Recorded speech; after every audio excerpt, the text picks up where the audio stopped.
जीवित परमेश्वर के विश्वास के वचन राजाओं की दूसरी पुस्तक अध्याय 4। भविष्यवक्ताओं के दल में से एक की स्त्री ने एलिशा की दुहाई देकर कहा, तेरा दास मेरा पति मर गया और तू जानता है कि वह यहोवा का भय मानने वाला था और जिसका वह कर्जदार था वह आया है कि मेरे दोनों पुत्रों को अपने दास बनाने के लिए ले जाए।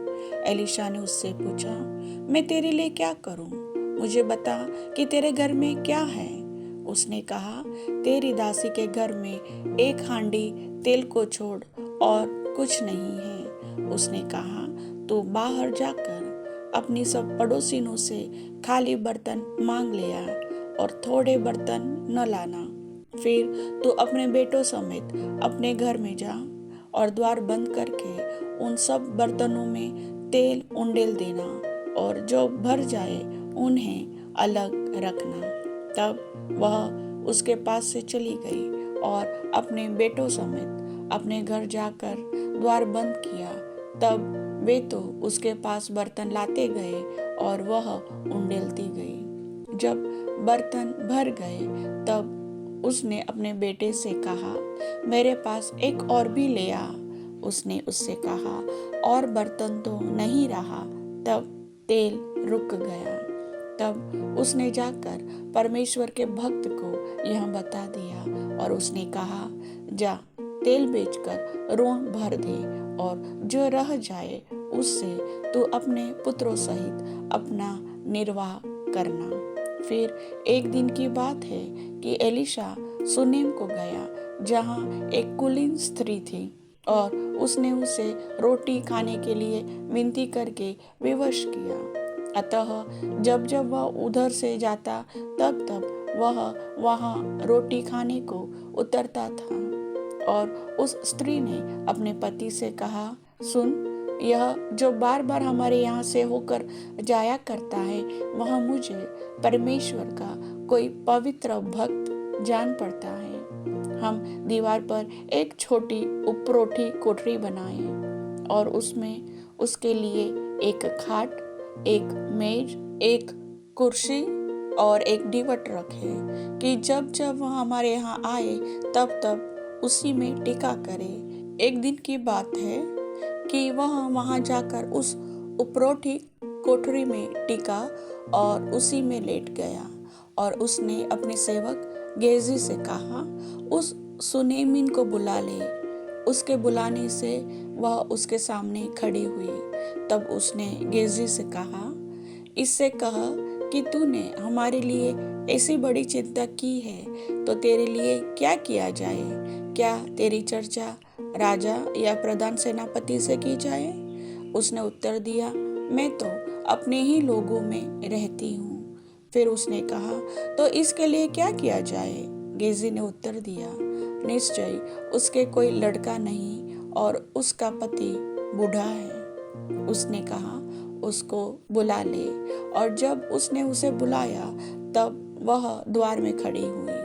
तब उसने कहा, वसंत ऋतु में दिन पूरे होने पर तू एक बेटा छाती से लगाएगी। स्त्री ने कहा, हे मेरे प्रभु, हे मेरे परमेश्वर के भक्त, ऐसा नहीं, अपनी दासी को धोखा न दे। स्त्री को गर्भ रहा और वसंत ऋतु का जो समय एलिशा ने उससे कहा था उसी समय जब दिन पूरे हुए उसको पुत्र उत्पन्न हुआ।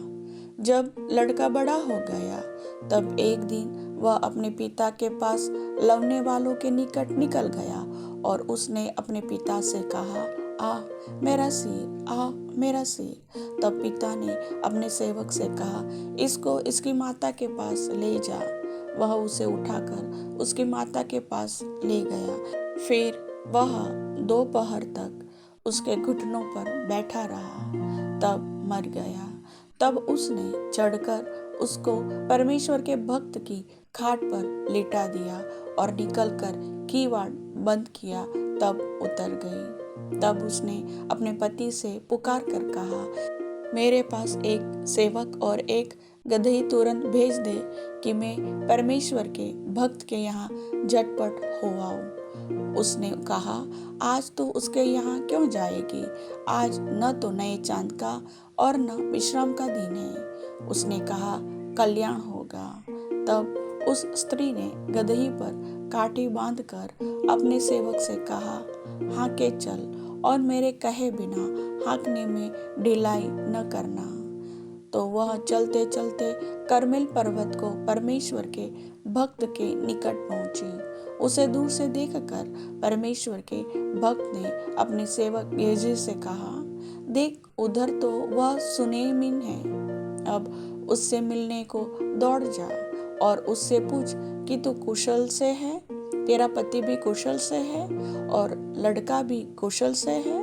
पूछने पर स्त्री ने उत्तर दिया, हाँ, कुशल से है। वह पहाड़ पर परमेश्वर के भक्त के पास पहुंची और उसके पांव पकड़ने लगी।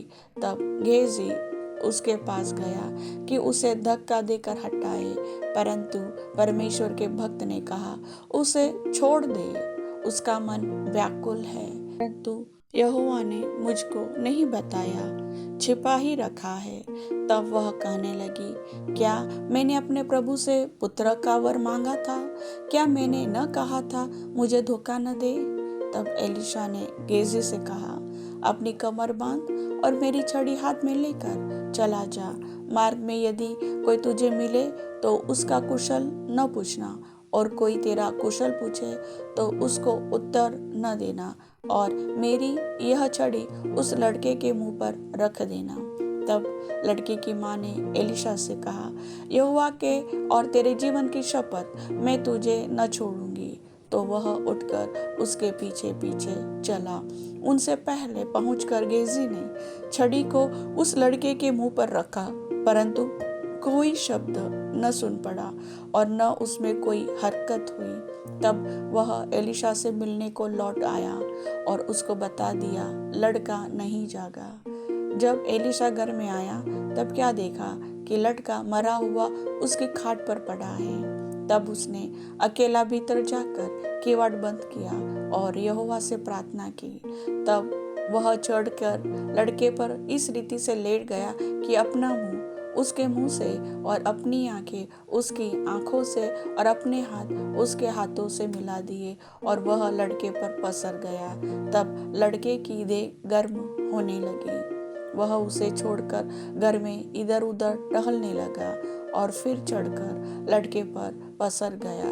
तब लड़के ने 7 बार चीखा और अपनी आंखें खोली। तब एलीशा ने गेहजी को बुलाकर कहा, सुनेमिन को बुला ले। जब उसके बुलाने से वह उसके पास आई, तब उसने कहा, अपने बेटे को उठा ले। वह भीतर गई और उसके पांवों पर गिर भूमि तक झुककर दंडवत किया, फिर अपने बेटे को उठाकर निकल गई। तब एलीशा गिलगाल को लौट गया। उस समय देश में अकाल था और भविष्यवक्ताओं के दल उसके सामने बैठे हुए थे। और उसने अपने सेवक से कहा, हंडा चढ़ाकर भविष्यवक्ताओं के दल के लिए कुछ पका।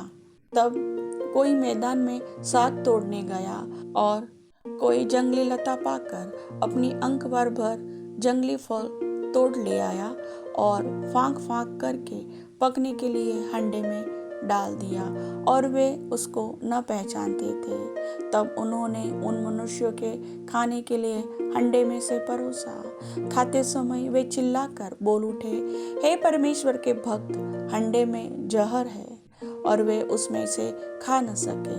तब एलीशा ने कहा, अच्छा, कुछ आटा ले आओ। तब उसने उसे हंडे में डालकर कहा, उन लोगों के खाने के लिए परोस दे। फिर हंडे में कुछ हानि की वस्तु न रही। कोई मनुष्य बालशालीशा से पहले उपजे हुए जौ की 20 रोटियां और अपनी बोरी में हरी बाले परमेश्वर के भक्त के पास ले आया। तो एलीशा ने कहा, उन लोगों को खाने के लिए दे। उसके टहलुए ने कहा, क्या मैं 100 मनुष्य के सामने इतना ही रख दूं? उसने कहा, लोगों को दे दे कि खाए, क्योंकि यहोवा यह कहता है, उनके खाने के बाद कुछ बच भी जाएगा।